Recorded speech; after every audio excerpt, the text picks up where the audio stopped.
شکریہ اعجاز صاحب جلدی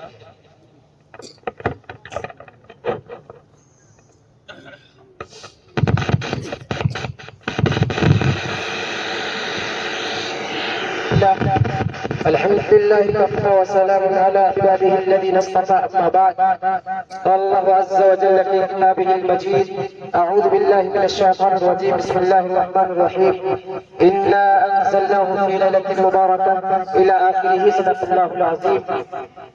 May praise be to Allah, the Creator of the world, and peace and blessings be upon His Prophet Muhammad, the head of all messengers, upon his family and on his companions.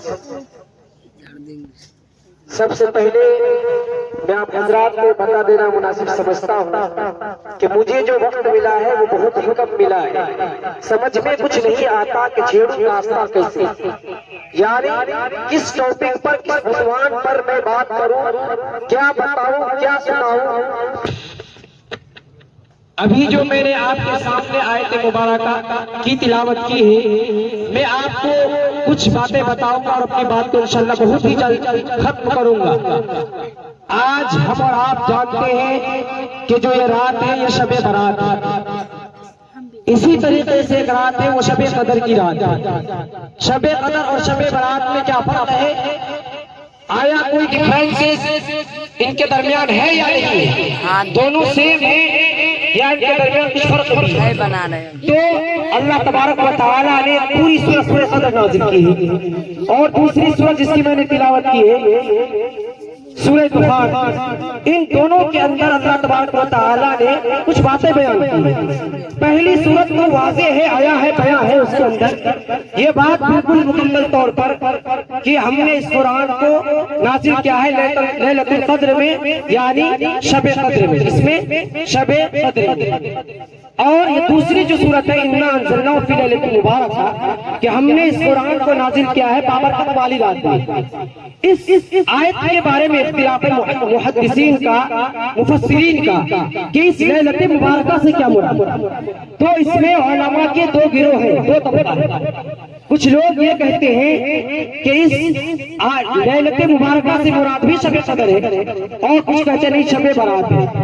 تو خیر کچھ بھی مراد ہو، لیکن میں آپ کو صحیح طور پر اور اپنے حساب سے جو بتانا چاہ رہا ہوں اس چیز کو آپ غور سے سنیں. اللہ تبارک و تعالیٰ نے قرآن مقدس کو آسمانی دنیا پر لوح محفوظ سے جو اتارا ہے وہ شب قدر میں اتارا ہے، یعنی لیلۃ القدر کے اندر. لیکن جو شب برات ہے اس رات کی بھی احادیث کے اندر بہت زیادہ فضیلت ہے. اس رات کی بھی جو آج کی رات ہے بہت زیادہ حدیث کے اندر فضیلت ہے. فضیلت کیا ہے کہ اس رات کے اندر بھی اللہ تبارک و تعالیٰ فرشتوں کے ذریعے سے جو لوگ مریں گے، جن کو جتنا رزق ملے گا، غرض کے جو چیزیں لکھنے کی وہ ساری چیزیں لکھواتے ہیں. لیکن اب یہاں پر اجتماع ہو جاتا ہے دو چیزوں کا کہ اس رات میں بھی لکھتے ہیں، اس رات میں بھی لکھتے. کیا مطلب ہے؟ یعنی ٹکراؤ ہے، تضاد. تو اس تضاد کو علامہ اشرف علی تھانوی رحمۃ اللہ علیہ نے اپنی کتاب بیان القرآن کے اندر دفع کیا ہے، ختم فرمایا ہے. اور میں آپ کو سمپل طریقے سے بتاؤں گا کہ کیسے ختم فرمایا. حضرت نے فرمایا کہ اللہ تبارک و تعالی آج کی جو رات ہے شب برات، اس رات میں اجمالاً شیڈیول بنا لیتے ہیں، خاکہ بنا لیتے ہیں کہ کن لوگوں کو کتنا رزق ملے گا، کون لوگ اس سال مریں گے اور کون لوگ زندہ ہوں گے، پیدا ہوں گے. اور جب شب قدر آتی ہے یعنی قدر والی رات ہوتی ہے، اس رات میں اللہ تبارک و تعالیٰ ڈیٹیل کے ساتھ، تفصیل کے ساتھ لوگوں کے نام لکھوا دیتے ہیں کہ یہ زندہ ہوں گے، یہ مردہ ہوں گے، یعنی ان کی ڈیٹ ہوگی اور ان کی پیدائش ہوگی. تو جیسے کوئی آدمی شادی کرتا ہے، کس کی؟ بیٹی کی شادی کرتا ہے کہ نہیں کرتا ہے؟ تو ایک مہینہ پہلے تاریخ طے کرتا ہے کہ اگلے مہینے کے اندر کیا کریں گے، ہم اپنے بیٹی کی شادی کریں گے. حالانکہ شادی ہوگی ایک مہینے کے بعد، لیکن پہلے کر لیتا ہے. تو ایسے ہی آج کی جو رات ہے اس رات میں اللہ طے کر دیتا ہے، کیا اجمالاً شیڈیول بنا لیتا ہے کہ فلاں کو کچھ ملے گا، رزق ملے گا یا نہیں ملے گا، یہ زندہ ہوں گے یا یہ مریں گے.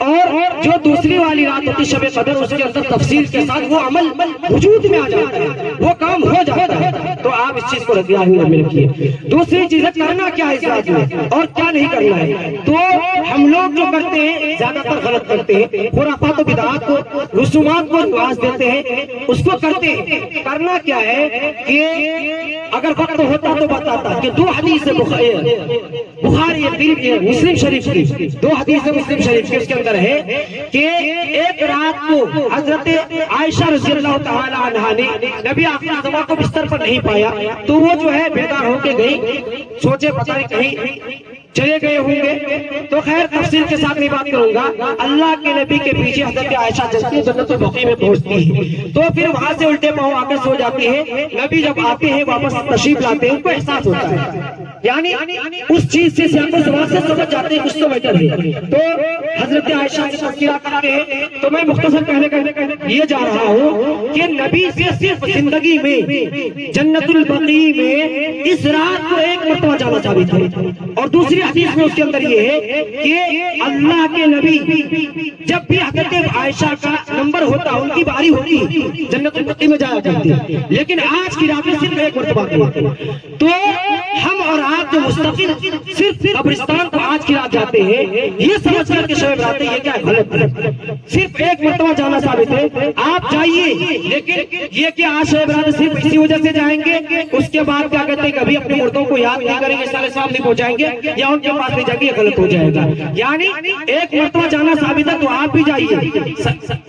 اور تیسرا کام کیا ہے؟ روزہ رکھنے کا ہے۔ اس کے اندر بھی غلط فہمیاں بہت زیادہ ہے۔ روزہ، بس آخری بات ہے، روزہ رکھنے کا مسئلہ کیا ہے؟ سب سے پہلے چیز ہے مستحب کس کو کہتے ہیں؟ مستحب کہتے ہیں جس کو کرے تو ثواب، نہ کرے تو کوئی بات نہیں، یعنی عذاب بھی نہیں ہوگا۔ تو آج کی جو رات ہے، اس کے بعد جو دن آئے گا، اس دن کے اندر روزہ رکھنا کیا ہے؟ مستحب۔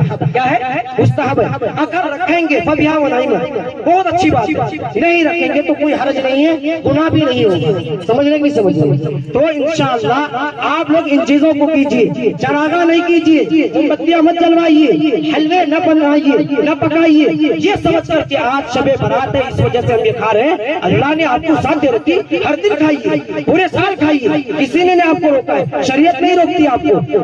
تو کہنے کا مقصد یہ ہے کہ آپ ان چیزوں کو ذہن میں رکھیے، اور یہ دین کی جو باتیں ہیں اس کو جب بھی کہیں پر جائیے صحیح معنی میں کیا کیجیے، سنیے اور عمل کرنے کی کوشش کیجیے۔ اللہ تعالیٰ کہنے سے زیادہ نصیب فرمائے۔